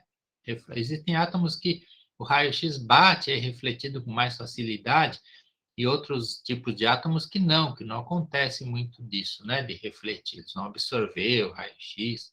Não se preocupe muito com esse fenômeno físico, né? Mas essas linhas mais escuras significam planos que ou têm maior densidade de átomos, ou planos que têm átomos que refletem mais o raio-x, enquanto esses planos mais claros vão representar planos menos densamente povoados por átomos ou planos de átomos que não refletem tão intensamente o raio-x. Isso a gente fala de intensidade. A gente vai dizer que isso daqui é um plano, uma linha mais intensa, né? Isso daqui é uma linha menos intensa. Isso é quantificável também, ok? Então, por isso que algumas linhas são mais fortes, algumas linhas são mais fracas. Aí, como que a gente prepara o material para usar, para fazer esse tipo de experimento? No passado, a pessoa moía, isso é coisa do passado, né? Moía, peneirava o material. Você está aqui imaginando que você tivesse muito material, né? Então, peneirava para ter certeza que você tinha um material bem fino, né? Desse grau aqui, ó, que saiu apagado, né? Desse tipo de tamanho, né? 200 mesh. Aí a pessoa misturava aquilo com uma cola que deveria ser amorfa, né? Aí pegava e formava aqui como um canudo, né? Uma coisa alongada, né? Um material alongado no material, e grudava naquela ponta e colocava na câmera. Tem as dimensões, né? Bem pequenininho, bem pouco material você colocava, e aí obtinha um filme a respeito disso. Agora, atualmente, com os novos aparelhos, que a gente vai ver umas figuras, a gente tem outras maneiras de fazer análise. A gente pega simplesmente um grãozinho do material, um grão bem pequeno, né? Grão de areia, menos que isso, e simplesmente prensa ele, esmaga ele numa lâmina, e aí a gente já consegue fazer o experimento. Então, são maneiras diferentes de preparar material para fazer estudos desse tipo. Esse daqui é um aparelho mais atual, né?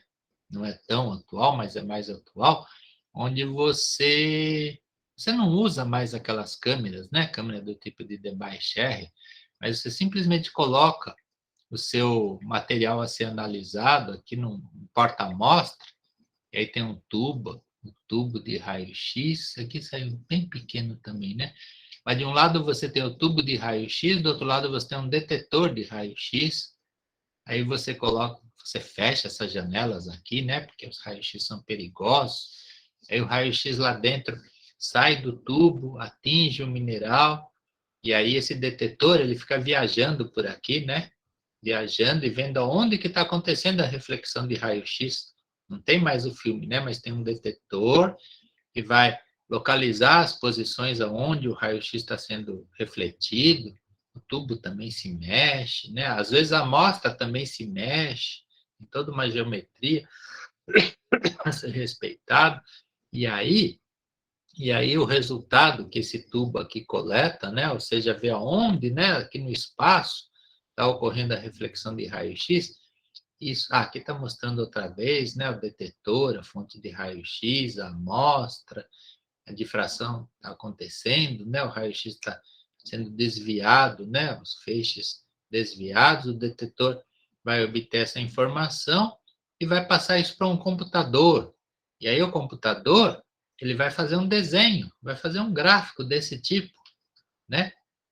Aqui a ordenada, aqui a abscissa, e aí esses gráficos vão ser construídos da seguinte maneira. Aqui embaixo é o ângulo em que ocorreu a reflexão de raio-x, né? E aqui em cima é a intensidade, aquilo que a gente falou, olha só, quanto maior a intensidade, mais visível é o plano para o raio-x, ou seja, ou tem mais átomos ou tem átomos que refletem melhor os raios-x. Aqui os pequenos significam picos de pouca intensidade. Aí, vocês também vão ter um exercício exatamente para interpretar um gráfico, 2 gráficos assim, né? Um gráfico, eu não me lembro mais o exercício. Mas aí a pessoa descobre o ângulo em que ocorreu a difração de raio-x, né? Aqui ele anota como 2θ, o dobro daquele ângulo que a gente viu no desenho agora há pouco, o dobro, né? Então, aqui você tem o ângulo em que ocorreu a reflexão, e aqui a intensidade. Esse ângulo aqui, ele é utilizado para colocar exatamente naquela equação de Bragg, e pela equação de Bragg você consegue descobrir as distâncias entre planos dentro da estrutura, olha só. E aí você consegue até descobrir quem são os planos, né? Você vai montando na sua cabeça, num papel, quem são os planos que estão lá dentro e acaba descobrindo a estrutura do seu mineral. Aqui no caso era o quartzo, aquele mineral tão comum, né? SiO2, assim que aparece um gráfico de quartzo, quando você está estudando ele por difração de raio-x. Aqui já estão marcados os valores de distâncias interplanares, porque esses programas de computador, eles já calculam, né, os valores de D e já contam para você. No passado não tinha computador, isso tudo era feito à mão, né? Então não tinha isso das informações indo para um computador. Tinha uma impressora com uma caneta que ia desenhando num papel, e aí aquilo ficava muito impreciso, né? A pessoa pegava uma régua e media, mas agora pelo computador ficou mais fácil. Media os tamanhos. Aqui é um outro gráfico que foi feito, onde a pessoa anotou aqui em cima quem são os planos relativos a cada um desses picos que estão aqui.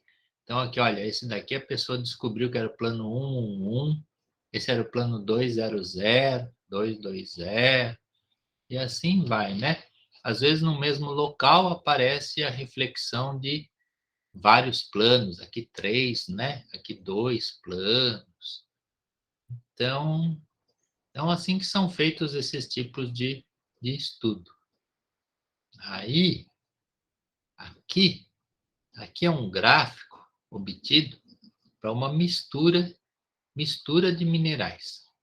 Então, quando você tem um só mineral, todos aqueles picos vão ser referentes a um único mineral. Agora, quando você tem uma mistura, o que acontece? Aqui era gipsita, que é sulfato de cálcio dihidratado, mais basanita, que é sulfato de cálcio, meio H2O, mais calcita. A calcita vocês conhecem, é o CaCO3, mais quartzo. Então, era uma mistura desses 4 minerais. Quando você obtém um desses gráficos, aí vão aparecer o quê? Vão aparecer os picos todos sobrepostos, né? Aí você vai ter o trabalho de saber quem são os picos de um mineral, quem são de outro, quem são de outro, quem são de outro. E quando acontece de você analisar uma mistura muito grande de minerais, aí vão aparecer tantos picos que fica impossível você interpretar, impossível você saber quem são os minerais que estão naquela sua mistura. Por isso, quando a gente está interessado em descobrir os minerais de uma rocha, a gente, por exemplo, chegou do campo, né? Acabei de chegar do campo, sujo, suado. Aí eu estou lá com uma amostra de rocha, eu vejo que naquela rocha tem um mineral branco, um mineral roxo, um mineral amarelo. Eu quero saber cada um deles quem que é. Aí eu vou preparar aquela rocha para fazer esse tipo de análise. Como que eu vou fazer? Vou pegar a rocha toda, moer ela inteirinha e colocar lá no aparelho? Não, eu vou separar, né? Eu vou separar de um lado mineral amarelo, de outro mineral branco, de outro mineral roxo, para evitar isso, né? Evitar muita mistura, que vai impedir ou vai dificultar o meu estudo. Às vezes não é possível, né? Os minerais são de granulação muito fina, eu não consigo separar eles.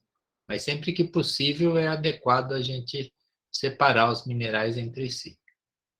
Aqui é um outro gráfico. Isso foi feito de uma mistura de calcita e aragonita. Aragonita, vocês sabem o que é? O que é aragonita? O que é aragonita?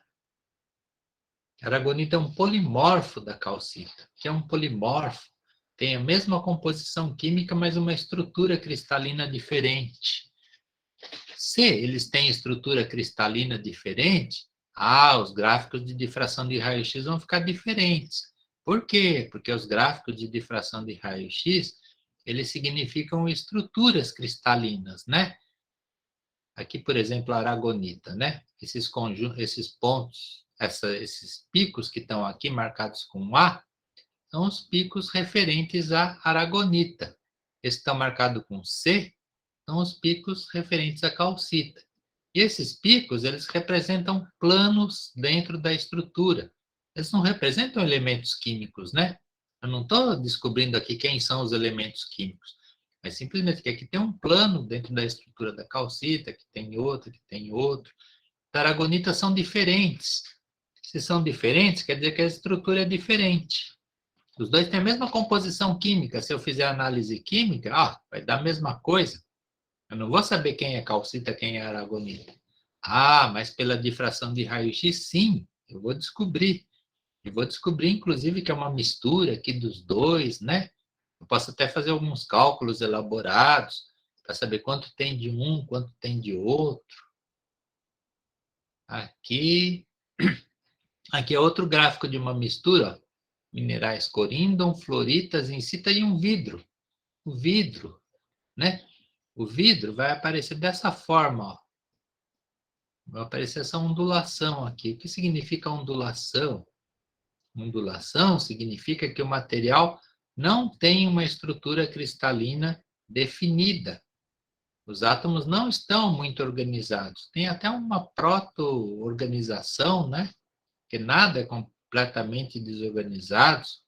Tem as forças, né, de ligações químicas. Então, tem aqui quase que um plano, né?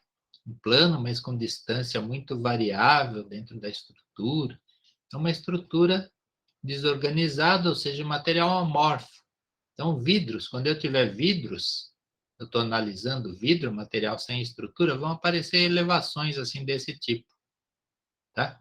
E aí os minerais não, minerais têm planos muito bem definidos, né? Quanto mais nítido for o pico, quanto menos espalhado, menos largo for o pico, significa que mais organizada é a estrutura, mais bem definidos são os planos. Ou seja, as distâncias entre eles vão ser muito, muito constantes. Tá? Vamos deixar a continuação da história para a semana que vem, para a próxima quarta-feira. Aí a gente vai falar da quantificação, de transformar isso em número, de identificar materiais, de calcular. Olha, a gente consegue descobrir tamanhos de célula unitária, olha só. A gente consegue descobrir quem são os planos dentro da estrutura. Mas vamos deixar isso para a próxima semana, tudo bem? Que já está... Acho que a gente já estudou bastante hoje. Então, vocês concordaram? Alguém tem perguntas, críticas, comentários? Nada, né? Então, tá tudo bem. Então, bom fim de semana para vocês. Cuidado com o vírus, né? Sempre. E estejam de volta na próxima quarta-feira. Obrigado a vocês pela audiência, viu? Tem 18 alunos aí. Obrigado, professor, pela aula. Tenha um bom descanso. Para vocês também. Espero que tenham gostado dos raios-x, que tenham percebido a importância, tá bom? Até a próxima. Legal. O bom seria ver ao vivo funcionando. Sim, claro. Quando a gente tem aula presencial, a gente vai no laboratório e vê tudo isso, né? Ver o equipamento. Com certeza, que fica muito mais fácil para poder entender. Agora fica só falando assim, é muito chato, né? Muito. Com certeza, sem professor. graça, Com certeza. né? Mas não tem o que fazer, né? Por enquanto. Quem sabe no futuro. Então, quem sabe ano que vem, né? Professor, muito obrigado. Quem sabe ano que vem, aí vocês vão estar aqui, aí vocês conhecem essas coisas. Com certeza. Então, até mais, vou desligar aqui então. Tá, ok, professor. Tchau. Até mais. Tchau.